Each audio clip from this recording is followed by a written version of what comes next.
There is a corridor in the Webway that no Eldar will tread. No Pathfinder dares map it, no Harlequin dances its name, and even the inscrutable Farseers speak of it only in dreams that end in screams. Among the hidden arteries of the ancient labyrinth that binds the stars together, there exists a route known in hushed tones and half-remembered warnings as the 13th Path. It is not marked on any visible cartograph, not acknowledged in the crystalline song archives of the craft worlds, yet its presence presses against the consciousness of the Eldari like a knife at the throat. An absence so complete, it makes the mind recoil, as if the act of remembering would invoke something better left sealed. And so the Eldar avoid it. Not through cowardice, but through a kind of inherited terror, a cultural scarring passed down not just in memory, but in soul. Some say the 13th Path was locked away before the Fall, its curse older than Slaanesh itself. Others believe it holds a truth too vast, too sacred, or too monstrous for mortal comprehension. But beneath all these speculations lies one undeniable fact.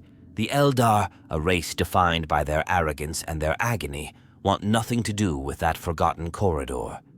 That, more than anything else, demands our attention.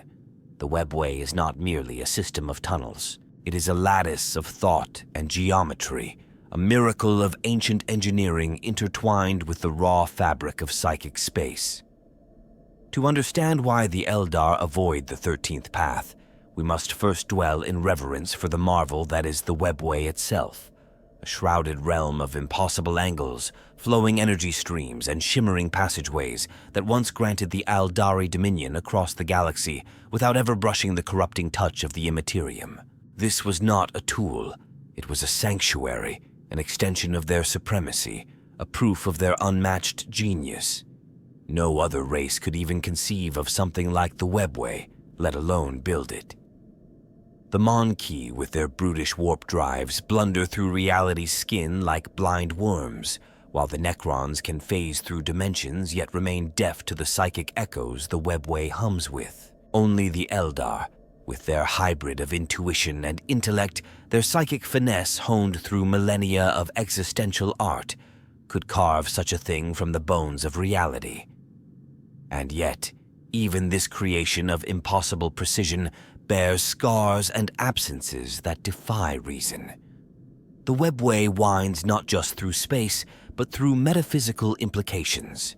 Each corridor hums with the resonance of psychic memory, places where ancient deeds echo still in the wraithbone walls. Some routes shimmer with beauty, their paths marked by harmonic light, ethereal gardens of thought where the past still flowers. Others are eerily still, silent voids where no footstep echoes, and even the souls of departed ancestors whisper nothing. These quiet places are avoided out of habit, but there is avoidance born of dread, the kind that surrounds the 13th Path like a smothering fog. If the Webway is a symphony, the 13th Path is the dissonant silence, not simply forgotten, omitted. Its absence rings louder than presence, and the very structure of the Webway around it seems to warp, subtly, unnaturally, as if curving away from something that refuses to be acknowledged. Some corridors twist in its direction, only to end in sudden dead ends or impossible loops. Others show faint reflections, not of the path itself, but of its memory, as if the Webway once acknowledged it and has since recoiled in shame or horror. Yet the implications run deeper still. There are ancient routes that no longer function, severed by catastrophic events during the Fall or through demonic incursion. These are tragic losses, mourned by the craft worlds and the Harlequins alike, sometimes even revered as hallowed ground. But the 13th Path was never a loss. It was never mapped. Its existence precedes absence. It is as though it was always meant to be forgotten, or worse, remembered only in the deep dream halls of the dead. Some Farseers whisper that the Webway itself rejects the 13th Path, that the living wraithbone strains to bury it, to fold reality inward until the corridor ceases to be. Yet even this effort fails. For every ceiling, every psychic entombment, there is a flaw, a fracture in the memory lattice where the path reasserts its presence like a splinter in the mind. It is not a corridor, it is an idea. And ideas, even those the Eldar have forgotten how to fear, cannot be truly buried. That is the terrible secret that lingers beneath the surface of every map that avoids it. The 13th path exists. It has always existed. And the Eldar do not walk it not because they cannot, but because they are too wise to try. There were once Eldar who dared to chart the entirety of the Webway, not in arrogance, but in awe. Visionaries who believed that to know the whole of their labyrinthine domain was to touch divinity. These were the mapmakers, the star weavers, the crystal scribes. They didn't just draw lines and nodes. They sang the geometry of the Webway into living crystal, encoded pathways into harmonic resonances, sculpted navigational glyphs that could only be read under the light of certain stars. Their work was part science, part symphony, part communion. They walked where others hesitated, mapped what even harlequins passed in silence. Yet in all their luminous cartography, there remained one ever-glaring void: the 13th path. What is striking is not just that the 13th path was unmarked, but that it was unmentionable. Among surviving artifacts, song maps, and psychic spheres from the height of the Eldar Empire, there are notes of absence too specific to be accidental. One crystalline astrolabe, retrieved from a ruined research enclave deep within the Webway, lists 12 radial spokes, beautifully tuned pathways extending from a central hub. And then a curious omission, a 13th socket left uncut, smoothed over as though erased before being finished. Other maps show ripple patterns in the wraithbone where glyphs were clearly meant to go, but were never etched. The deliberate gaps are too precise, too symmetrical. They hint at something deliberately removed. Some surviving seers theorize that during the golden age of the Eldari, a decision was made, perhaps by the most senior council of cartographers or under the secret guidance of the Laughing God, to excise all knowledge of the 13th path. This wasn't sabotage. It was cultural surgery, a cauterization of memory. And yet, fragments persist, shattered songs, a misaligned echo in a map that shouldn't sing. The number 13 recurs in ancient riddles and architectonic prayers, always accompanied by words like unraveled, inverted, or wept into light. It's as if the concept itself remains tethered to the Eldari psyche, like a wound that won't quite close. Even the craft worlds, whose archives are vaults of millennia-old knowledge, bear gaps that suggest redaction, not by force, but by consensus. The earliest voyages into Webway expansion, those heroic expeditions that should have touched every point of the realm, speak of a final turning, a last route not taken. No record states why. No tragedy is detailed, no cataclysm named. It is simply known that no expedition mapped that direction, and when asked, the scribes offer only a slow headshake and a distant look, as if trying to recall a dream they swore never to revisit. There is something monstrous in a race as ancient and prideful as the Eldar choosing not to know. For them, knowledge is survival, dominion, beauty itself. And yet the 13th path stands outside that paradigm. They didn't lose it. They didn't forget it. They made a choice, somewhere deep in the strata of their history, to look away. Some whisper that the mapmakers went mad when they glimpsed it. Others say the path led not to a location, but to an event, or a revelation, that unmade part of their soul. Perhaps it is even more insidious, that to chart the 13th path is to invite it into your mind, and thus into the maps of others, spreading its influence like rot in song ink. Whatever the truth, one thing remains. In all surviving Eldar cartography, there is always a blind spot, and in a race of seers and architects who chart not only space, but the flow of time itself, that blind spot is not just an error. It is a warning. It begins subtly. A whisper across the mind when one gazes into a certain juncture of the Webway, an itch behind the eyes, a soft static crackling in the bones. Those few Eldar who have dared to speak of nearing the 13th Path report phenomena that defy even the vast lexicons of psychic disturbances. They do not describe demons nor warp interference in the traditional sense, but something far more insidious. Perception unravels. Distance ceases to obey logic. Time twitches like a dying insect. Geometry lies. What they see is not a place, but the memory of one that is actively rejecting them. The Webway is supposed to be stable, a realm where the maddening tides of the immaterium cannot intrude. But around the edges of the 13th Path, stability turns traitor. Walls made of solid wraithbone ripple like silk. Echoes repeat thoughts you never said. One seer, upon returning from a proximity probe to the corridor's suspected entrance, was recorded muttering, "We didn't go there. We're already there. We've never left," until his soul stone cracked. Attempts to monitor the region psychically result in feedback so sharp it can sever spirit from flesh. Autopsies of such victims show neural scarring that resembles the glyphs for hunger and grief burned into the frontal cortex. More than mere anomalies, these are symptoms of something deeper. The Eldar have faced warp shifts before, but this is not raw demonic violence. It is surgical, selective. The corridor seems to know when it is being watched and responds with a kind of psychic camouflage. Not invisibility, deception. Probes return with false data. Divination rituals end in contradictory visions. Some see endless vistas of burning gardens, others a void choked with crystalline ash. One particularly well-regarded bonesinger, attempting to sculpt a model of the 13th entrance based on old psychic sketches, found her hands transmuting wraithbone into raw meat before the sculpture consumed itself in silence. Such phenomena do not remain localized. They bleed outward. Ships traveling near the vector begin experiencing subtle anomalies, sensory drift, temporal stutters, even linguistic corruption. One Exodite delegation en route to Ulthway reported that their spoken language gradually shifted toward an unknown dialect as they passed through a seemingly benign Webway artery.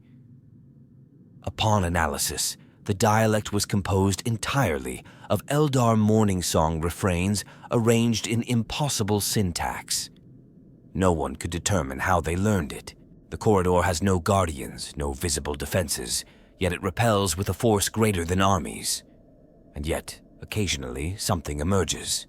Harlequins tell half-jests of seeing mirror walkers, figures dressed in Eldari garb who cast no psychic shadow, whose motions are like broken marionettes. One Craftworld patrol discovered a sealed pod drifting silently just outside a known Webway artery. Inside was a pristine Eldar suit of armor dating to the pre-fall era, encrusted with impossible frost and filled with finely ground bone dust. The markings on the armor were unknown to all databases. Worse still, some of them resembled the hallmarks of existing craft worlds, mirrored and reversed. It is as though the 13th Path generates phantoms, not of the past but of rejected futures, corrupted iterations of Eldari possibility that have no home in reality and thus seep back into it. This is why even the Harlequins avoid dancing its story. The themes cannot be contained in mask or myth. To perform the 13th is to distort the minds of the audience. To witness it is to carry a piece of its unreality with you. Around the 13th Path, reality does not break. It bends, folds, pleads, and weeps. And the Webway, for all its brilliance and sanctity, seems to stand back in terrified reverence, allowing the corridor to persist, unsealed, unexplained, unbearable. There exists a tale among the oldest Exodite enclaves, passed in soft tones during the twilight of their ritual fires, of a time when gods walked through corridors of light and shadow. One story, a myth tangled in contradiction and song, speaks of Cain, the bloody-handed, the war god, the one who tore reality asunder in his fury, and a path he was forbidden to tread. They call it Cain's folly, and its verses are rarely sung. In some tellings, he forged the 13th path in pursuit of a rival. In others, he was lured into it by deceitful whispers. But in all, the end is the same. He entered the corridor and emerged diminished, screaming, sundered, his blade rusted, his fire flickering like a dying sun. The Eldar pantheon is as symbolic as it is literal, and these myths often encode truths far more terrible than metaphor can contain. Some believe Cain's folly is not a moral parable, but a cultural memory of an event so horrific that only the lens of divine archetypes could hold its shape. In this interpretation, the 13th path may have been the site of a metaphysical betrayal, not between gods, but between principles. A place where war turned inward, where rage and duty clashed in such destructive intimacy that even a god could not remain whole. It is a corridor soaked in the echo of betrayal, not by a person, but by a concept. There are esoteric interpretations found in crumbling soul scrolls recovered from Ultanash Shellway, a long-lost craft world whose archives were half-melted during the Rana Dandra. These scrolls describe a throne made of broken paths and a spear of silence driven through the god of murder's eye. Such images suggest not just defeat, but violation, the undoing of divine agency itself. Perhaps Cain's agony, often attributed to his fracturing by Slanesh, began earlier, seated in the unknown horrors of the 13th path. Perhaps his shattering was not a consequence, but a continuation of a tragedy already set in motion. Further whispers suggest that the 13th path was once meant to be a divine thoroughfare, a route connecting the domains of the Eldar gods within the spiritual matrix of the Webway. If so, its corruption might signify the moment when the unity of the pantheon collapsed, when the cosmic balance they maintained began to bleed. If the 13th was their meeting place, then its fall marked the first schism. Cain's folly would thus represent not an error, but a sacrifice. He went in knowing what it would cost, in a futile attempt to seal what had already been lost. Harlequin troops who dare to echo this myth never speak it in full. Their dances depict Cain's entrance into the corridor as a moment of brilliant martial flourish, then a blackout, a lone spot of light showing him kneeling, bleeding starlight, face hidden. No audience sees what occurred inside. No player dares mime the battle. The masks used in this segment are never worn again. They are ritually unmade, burned, or locked within mirrored sarcophagi. The laughing god himself, said to delight in every tale, is believed to weep, or remain silent, during these moments. There is a growing theory among certain Corsair mystics that Cain's splintering did not occur all at once, that shards of his being were cast into various realities through the corridor's collapse, each piece infected by what it encountered. This would explain the wildly different natures of the avatars of Cain across craft worlds, each a fragment touched by a slightly different scream. If true, then the 13th path was not merely a location, but a crucible, a forge of divine horror where the war god was unraveled and made plural. What this myth reveals is something fundamental to the Eldar psyche. Their terror is not rooted in ignorance, but in remembrance. They avoid the 13th path not because they do not know what it is, but because somewhere deep in their racial soul, they know exactly what happened there, and cannot face it. They were pilgrims, traders, warriors, and fools. Some sought new trade routes, others searched for hidden knowledge. A few were simply lost. But all who entered the 13th path, willingly or by miscalculation, became stories. And those stories, when they returned at all, never came back whole. Craftworld Ibresil remembers the Whispered Vow, a warband of aspect warriors who vanished mid-campaign while navigating the Webway during a warp storm. Their path should have taken them safely around the Eye of Terror, yet they never reached their rendezvous. For decades, no word came. Then, on the eve of a solar conjunction, a single ship bearing their sigil emerged near an exodite world. The vessel was empty of life, yet every surface within had been inscribed in blood with a single phrase. We found our future, and it refused us. The blood was Eldar, but the DNA bore subtle mutations, ancient markers thought lost before the fall. and on the command deck, a spirit stone cracked itself in two as the recovery team approached. Monkey explorers too have brushed against the 13th path, though they lack the vocabulary to know it. See, rogue traders tell of Webway junctions that shimmer wrong, of crew going blind to anything but a specific corridor, one that the ship's sensors do not detect, but which feels like it has gravity. In one incident, the entire bridge crew of the vessel Dawn of Komol was discovered dead, hands fused to control panels, eyes fixed open in terror. Their nav charts had been overwritten with a single looping pathway, labeled simply 13. Then there is the tale of Ulsir Elthrun, a bonezinger turned wayfarer who claimed to have seen the 13th path and returned. Found drifting near the webgate orbiting Alatok, his ship's systems had long since failed.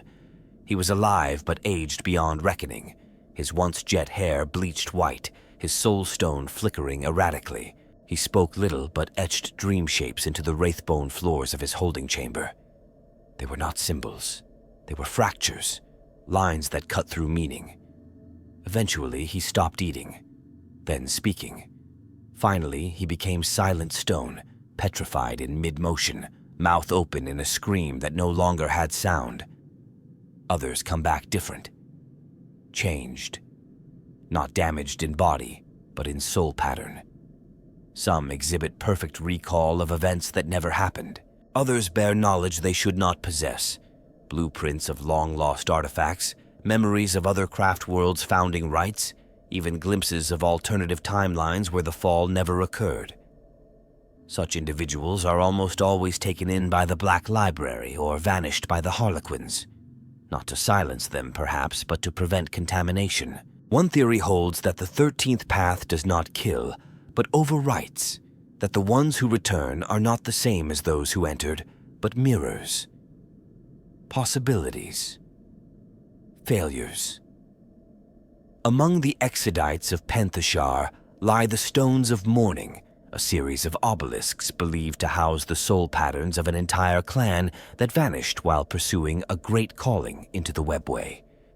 Their return, years later, was silent. No bodies, no ships, just a single pulse on the spirit grid that aligned with the rise of a new constellation. Since then, no child born under that star has survived past their 13th cycle. They all speak the same phrase in their sleep. I walked where the scream begins. The truth may be that the 13th path is not a place at all, but a kind of metaphysical test, a filter for the soul. What enters is weighed, measured, and judged, not by an entity, but by the structure of the corridor itself. And if it finds you wanting, you return only as echo, fragment, or curse. And yet they still go, out of desperation or arrogance or sheer madness. The path calls to a certain kind of mind, the kind that hears questions in silence and sees promises in voids, the kind that believes horror might just be a path to wisdom. But they are wrong. The 13th path is not a puzzle. It is not a riddle to solve. It is a scream that never ended, frozen in corridor form, waiting for another voice to join it. There are places in the Webway where warp breach is a known and calculable hazard.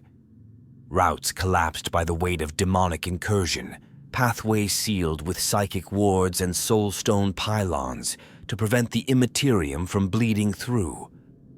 But the 13th path is different. Here, the intrusion is not loud.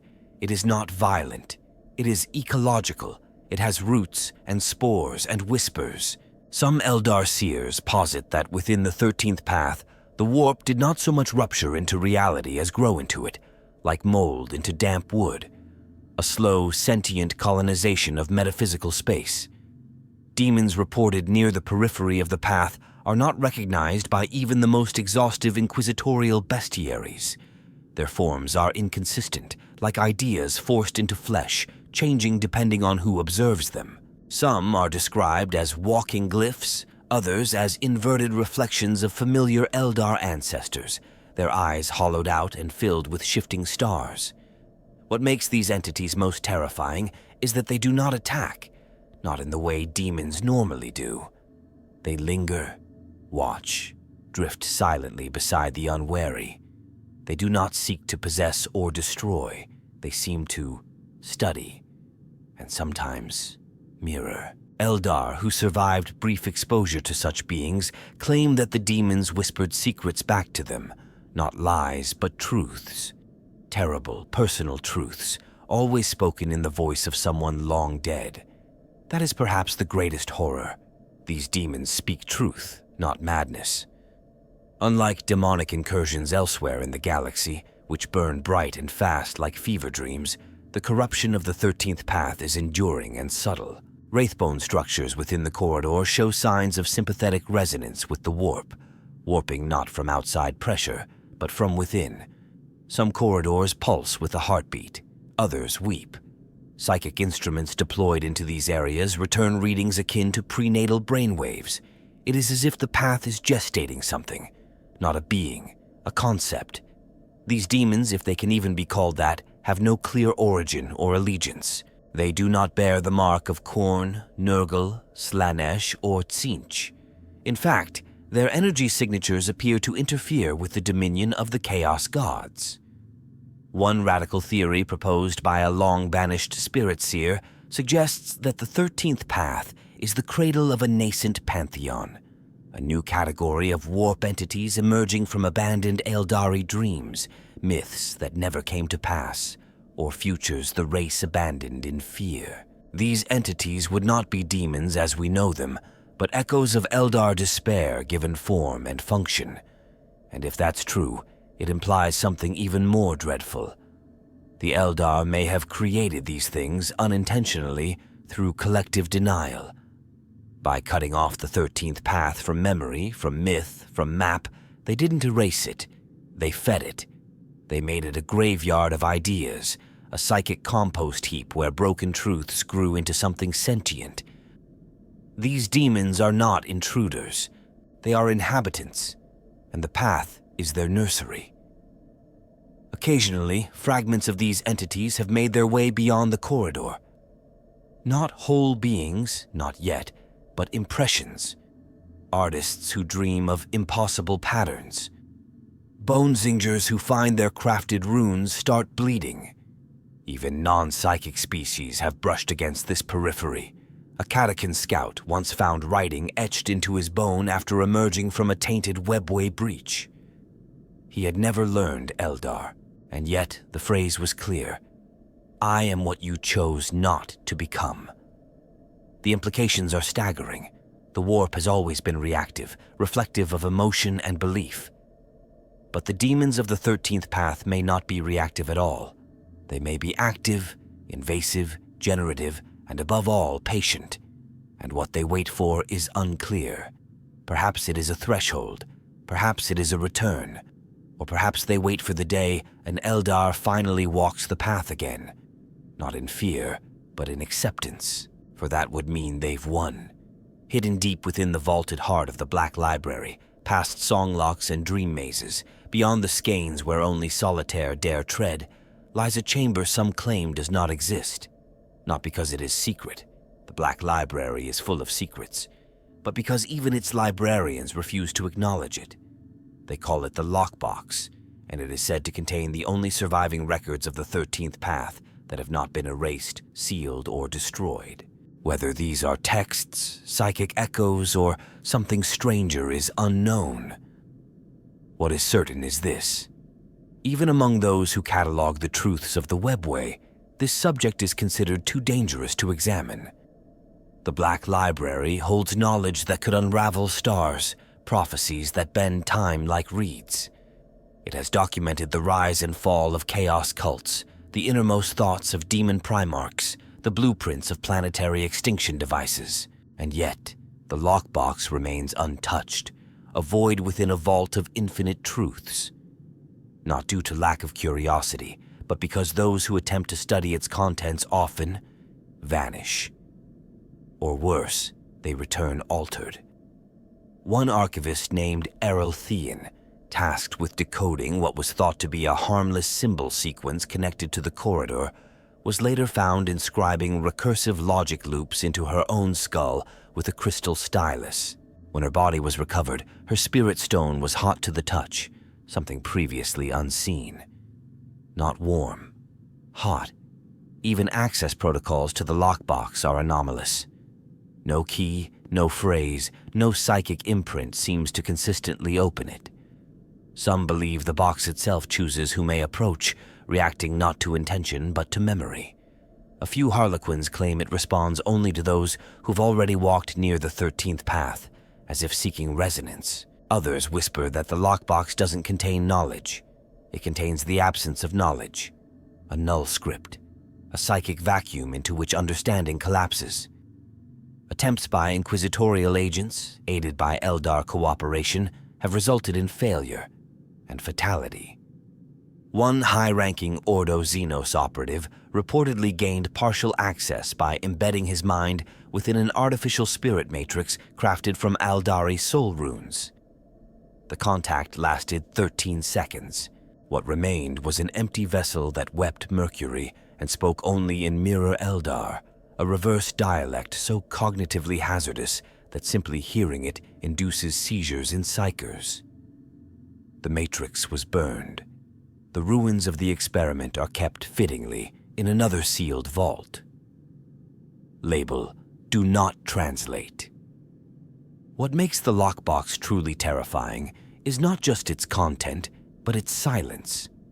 In a library filled with screaming tomes and thinking scrolls, the lockbox makes no sound. It does not hum. It does not resist. It simply waits, like a coffin, like a mouth that will open only once and never close. The Laughing God, whose influence permeates the Black Library, is said to visit this chamber often, not with jests or questions, but in absolute stillness.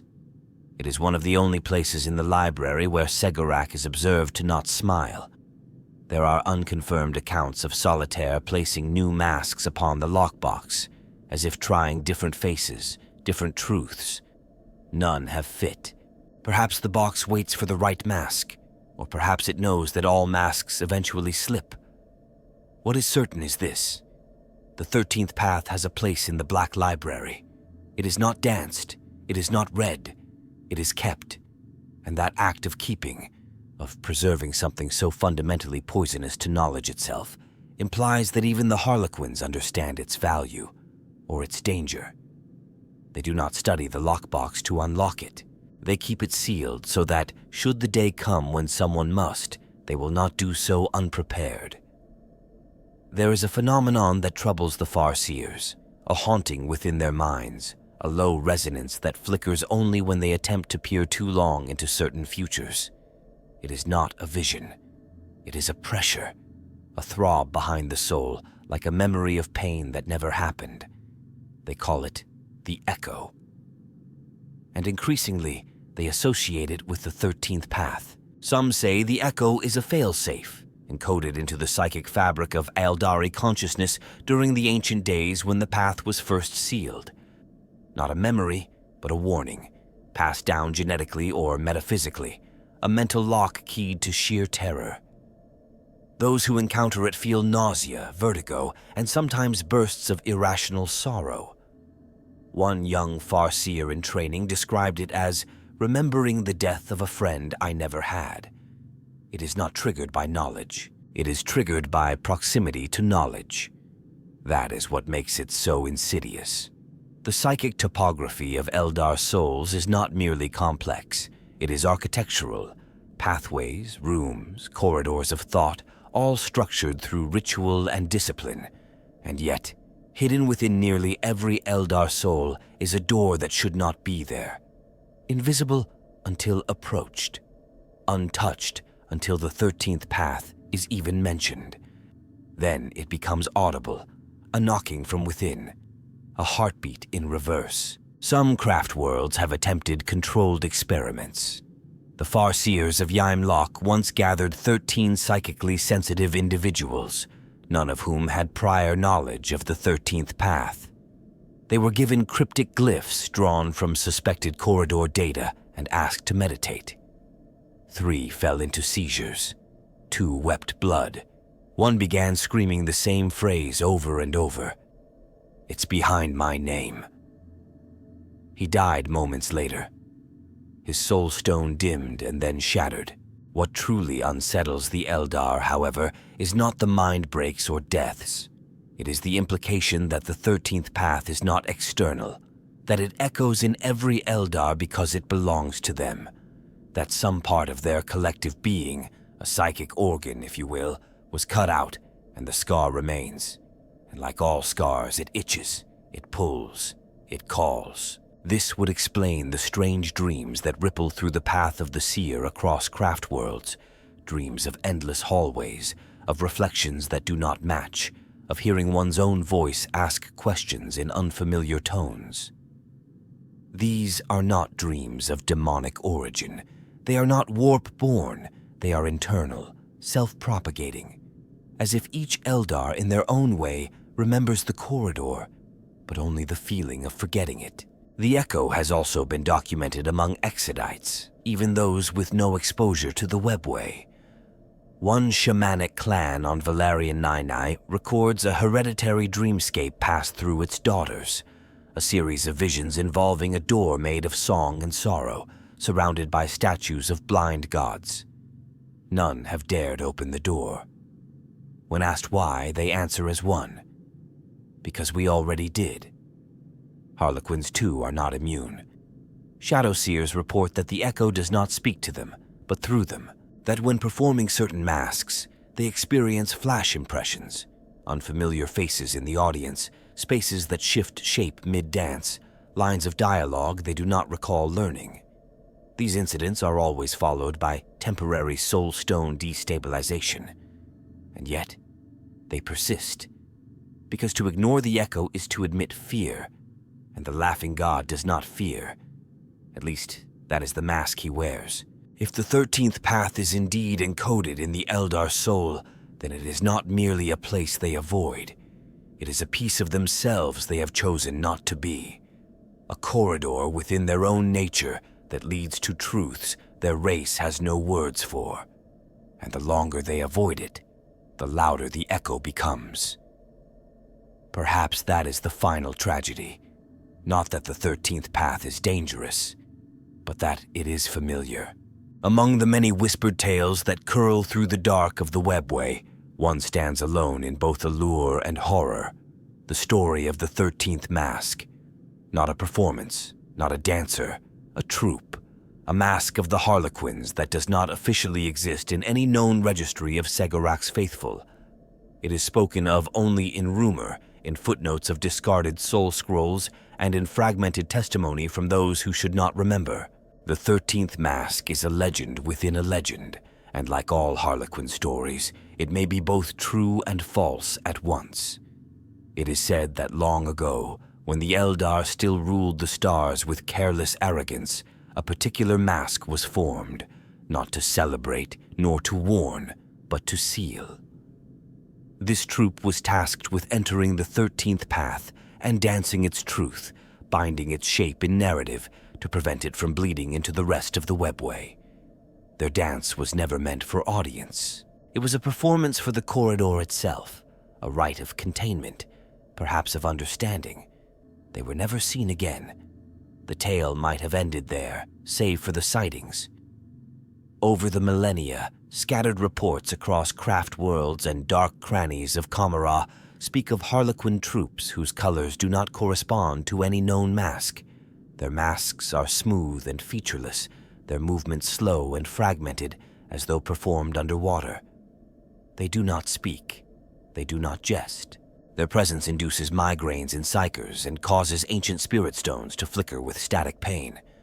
One witness described their arrival as a story that starts in the wrong tense. There are theories that the 13th mask did not fail in its mission, but succeeded too well, that in binding the path to narrative, they themselves became part of it, prisoners of performance. Their dance continues endlessly within the corridor, looping and mutating, now both guardians and prisoners of a truth they no longer understand. If this is so, then their appearances outside the corridor may be bleed-through, echoes of an unfinished performance playing out where it should not. One particularly chilling account comes from an autarch of Ayundin who claimed to have been saved by a Harlequin troop during a failed raid into a corrupted Webway node. These performers bore no known iconography. They moved with impeccable grace, but did not follow any known choreography. After neutralizing the threat, they circled the autarch in silence and enacted a brief, unscripted performance in which the autarch saw visions of his own death, not one, but many, looping like verses. He awoke alone with a mask on his chest bearing 13 slashes carved into the wraithbone. Some even posit that the 13th mask no longer serves Segorak, that their extended exposure to the corridor has unmoored them from any divine purpose.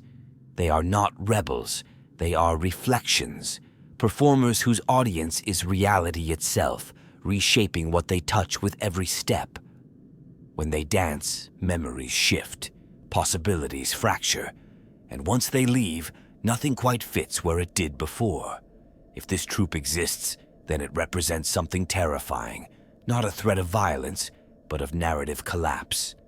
Their performance does not warn, it infects, and those who witness it are never quite certain if they are watching a mask or becoming one. No known Harlequin will speak of the 13th mask. Those who are asked either laugh nervously or walk away. One shadow seer, when confronted with a mask that matched no mask, responded with a single word: "Don't." She refused to elaborate. Her soul stone, it is worth noting, fractured 2 nights later. No cause has ever been determined. Perhaps the 13th mask is not a troop at all. Perhaps it is a symptom, a ripple from a dance that never ended, still echoing from a corridor that should never have existed. If the 13th path is such a source of dread, one might ask, why not seal it forever? The Eldar have done so with other breaches. Webway gates closed with crystalline pylons, corridors collapsed with psychic implosions, roots redacted from memory and song. And yet, the 13th remains, untouched, unclosed, a splinter of non-place embedded within the bones of their greatest creation. Why? The most common answer is also the least satisfying. They cannot. Not because of physical limitations, but because the 13th path refuses closure. Attempts to collapse the corridor using standard psychic methods fail to resolve. Ritual circles misalign. Wraithbone reinforcements buckle before being completed. Bone singers report auditory hallucinations, songs sung backwards by voices they cannot place. One craft world, Kel Reneth, once attempted a full entombment operation using synchronized seers and artificial mind meld. They succeeded in sealing the mouth of the corridor, only for it to reappear a month later, exactly 13 degrees off its original axis. Worse still, the seers involved refused to speak again, retreating into silence or madness. One wrote a single word on the wall of her sanctum before vanishing: apology. But even if they could seal it, there is a deeper question. Should they? Whispers persist that the 13th path, for all its dangers, serves a function. A necessary corruption, a scar that bleeds for the benefit of the whole.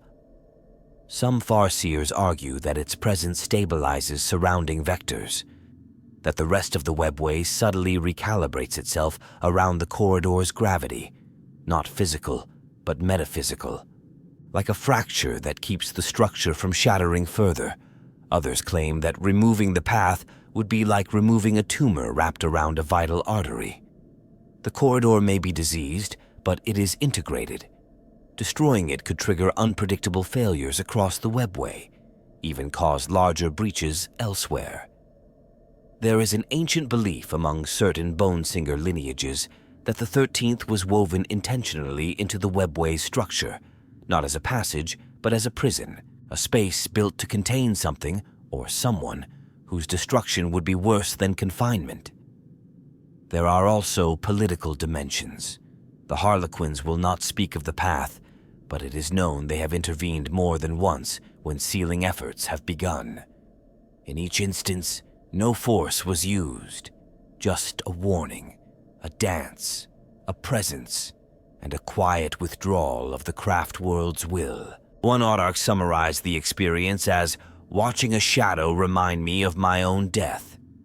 A darker theory holds that the 13th path is a keystone of sorts, not in structure, but in memory.